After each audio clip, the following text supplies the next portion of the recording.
Alright, so I'm going to be showing how to open up and disassemble this HP Envy X360M Convertible model 15m-eu0043dx. Alright, model number is really tiny right here. Anyways, first thing we're going to do is remove these rubber feet. I just use my fingernails. You can use plastic pry tools or whatever works for you. But basically you get in an edge of it and you got to peel this up, alright?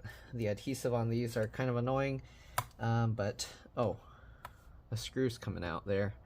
I don't know if they only have 2 screws. Sometimes they put several, so I usually have to peel this whole thing up all the way. People ask me why I peel it up all the way, and that's why. So in this case, as you can see, very likely it's only stuck down on the 2 outer edges.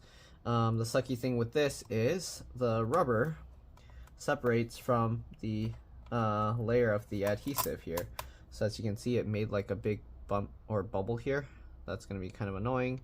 And also there's 2 layers. There's the adhesive and then there's the other plastic. So what I'm going to do is I'm going to cut this here and see if I can just overlap them now so that it's kind of flat again. Okay, so we're going to have to peel this. I might have to put a new adhesive here, but let's see. We'll try and lay that flat. And peel this and lay this flat here. Okay, bad design, but there you go. We'll set that aside. And again, I don't know why that's the screws are coming out, but they were.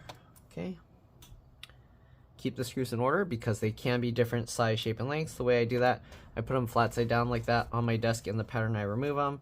So we got one on either side here. All right, and then we got most likely there's going to be another 2 under here and then 2 more here. So let's try and peel this up as well just to check. Okay, so I do see 1 screw here. In this case, I'm only going to peel this side up so I don't have to worry. If it doesn't come off, then we'll have to check underneath and see if they have some more hidden screws. Okay, so we'll get that side and we'll get this side. Okay, and there's a screw here. Okay, further inside on this one.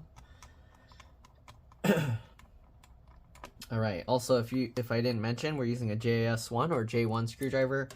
Down here it looks to be T5 or Torx 5. Alright, if this video helps you out, please make sure to like, comment, subscribe, share my channel with others so that they can learn how to upgrade and repair their devices as well.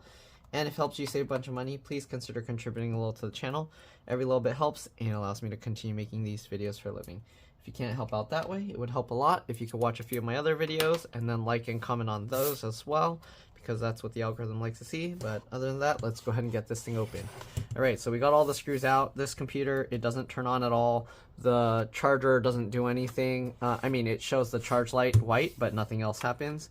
Anyways, I'm going to get with my fingernails here and push on the palm rest. Let's see if we can pop it from this side.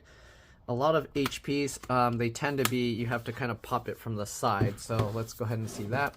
So I'm going to go from the side because the front didn't really work well. And I'm going to pull. Okay. And it's easier to do it. Let's see. It's hard to do this to show it on camera. So I fold this all the way back just so you can kind of see. I'm going to get my fingernails in there and then push with my thumbs on the palm rest area. Okay. And be careful not to pull on the other, or push on the keyboard. You don't want to rip that out. Okay, we're going to go on this side as well and do the same thing. You can use pry tools as well. You can see this side popped open. Okay, so now we're going to go ahead and close the screen. Okay, so we have this gap here now. And what we're going to do, we're going to go up along the side. I'm pushing down with my thumb here and pulling up with my other fingers there. And we're just going to work our way up. Okay, and see, there you go. Okay, we're going to do the same thing on this side if we can. Alright, let's see here. So, this side already popped, but okay, let's try and pop the side out. I'm not going to open it, flip it all the way over like last time, but let's try and go from this side. Okay, we're going to go from the corner edge down here and try and pop. There we go. Now we'll close this. And we got this edge down here popped open. So we're going to do the same thing, push down and pull up and work our way up the edge. Okay, HP always has like some clips in the center here. so it's always a pain to open these, but basically grab here, pull up, and then you kind of have to wiggle sideways, and there we go. Okay, we got this open. That's what it looks like. Uh-oh, I'm getting customers messaging me. First thing we're going to do is disconnect the battery, and hopefully resetting the BIOS or CMOS will help. So you got the battery connector here. I use my 2 fingernails at the wings of the connector, and I just wiggle this connector side to side, right, left, right, just applying pressure like this, slowly walking the connector out, and there you go. All right, so we got the battery disconnected. Most HP laptops, like these newer ones, the CMOS BIOS battery is built into the main battery. So I'm going to press and hold the power button for about 15 seconds, but let me respond to my customers real quick, and I'll be back. All right, so do that, and then we're going to go ahead and plug the battery back in, plug the computer back in, and see if we got anything. All right, I'll be back. See you guys in a bit. All right, I'm back. Let's go ahead and try this again. So we're gonna put this back down. All right, we're gonna plug the battery back in. So get this back lined up and pull both sides. Okay. Also, if you're wondering, battery model number is right there, BN03XL. Okay, I'm gonna open this back up. Let's plug the charger in. Okay, and the charge light is white again. So let's see if the power button does anything. And no, the power button is completely dead. All right, so I don't really see too much else in here that I can really mess around with. So likely the motherboard is toast. The sucky thing is the customer said that they had like some plan with Best Buy, and like soon after they canceled that because the prices went up, their computer died. So yeah, all right, let's see if we can find any components here. You got the wireless card here. You do have this little cable going into the motherboard, or sorry, into the screen area, which is likely for the camera or the microphones or a combination, right? Wireless card, if you want to know how to remove that, I have videos showing that on other models. You got the big LCD LVDS connector here with some tape, and then you can kind of pull these back, the wings. There's a little connector here, which I'm not quite sure what that's for. Let's try and peel this tape up here and see if we can maybe reseat this cable if something happened. The customer didn't say anything about dropping their computer. They just said it stopped working one day. So yeah, all right, we'll latch that back down. Didn't look like anything strange going on there. You got the speaker connector here, which runs along the side, the bottom here to the other speaker. The speakers are just held in with rubber, so you can actually just pull the speakers up if you wanted. There's no screws. You can see how wobbly it is. There's an M.2 PCIe NVMe SSD here, hidden underneath this metal cover. All of these use the JAS1 or J1 screwdriver, except for the 2 bottom screws that we removed from the bottom cover. Once you get those screws out, we should be able to lift this metal plate up. It's kind of stuck in there. Let's see. Okay, so I use that, pulled that up, and then we can pull this back. But there's also some adhesive here, so to prevent pulling that adhesive out, we're gonna lift this metal box up, which should have some removable RAM, hopefully. So I get my fingernail under the gap there, and let's try and pull that up. I'm gonna hold this down. Okay, you can see that's coming up, and oh, I think we're gonna actually have to remove this. Are there hidden screws under here? It looks like it just has those metal clips. There we go. So you can pull those metal clips up as well. I use my fingernails to do that. And here you can see we can get the SSD out. So this has the thermal pad here. Okay, and I'm gonna try and align this back. This has a Western Digital PCIe NVMe SSD. Okay, but this comes up, oops, sorry, this comes up slightly.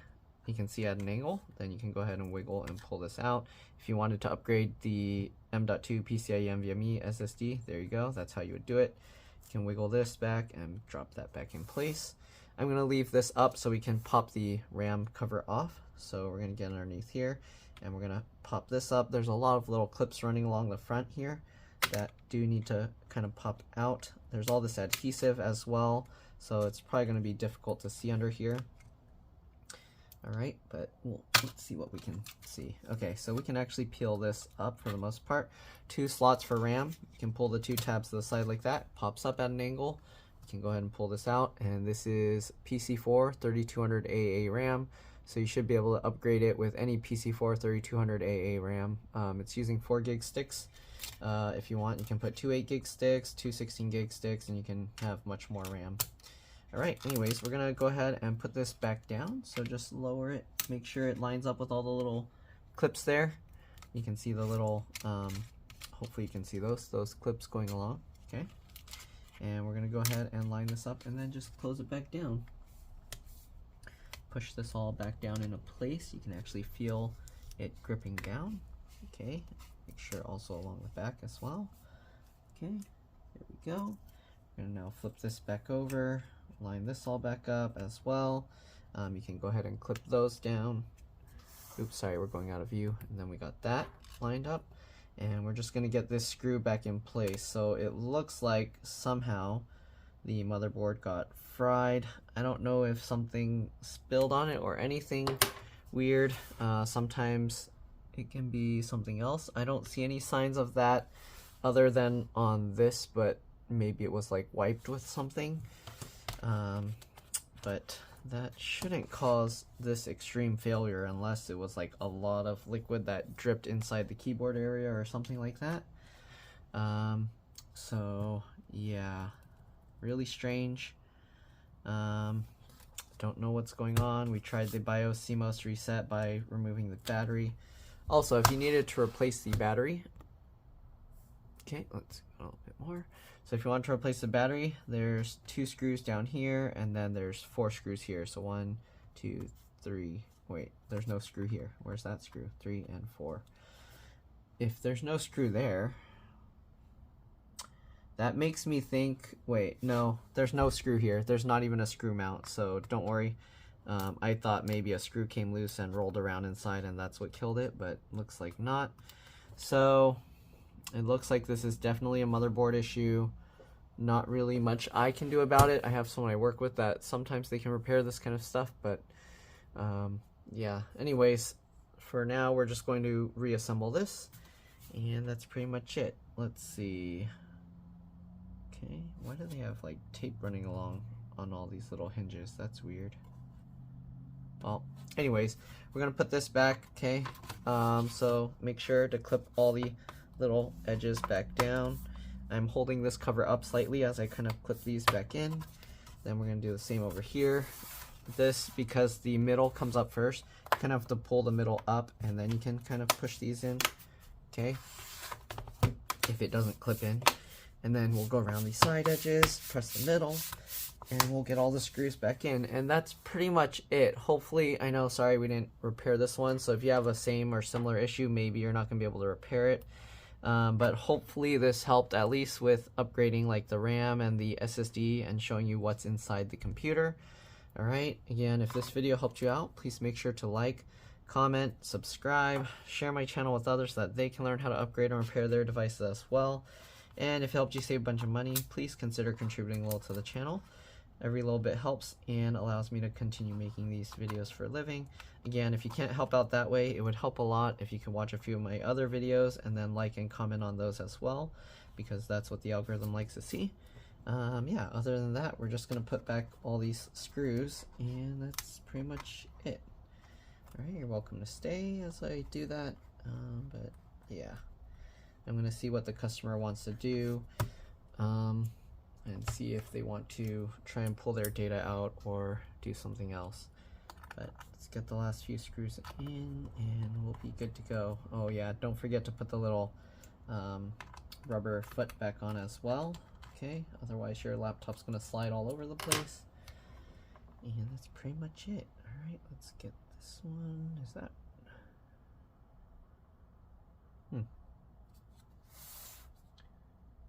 Why did they put little markings here? Is this just to...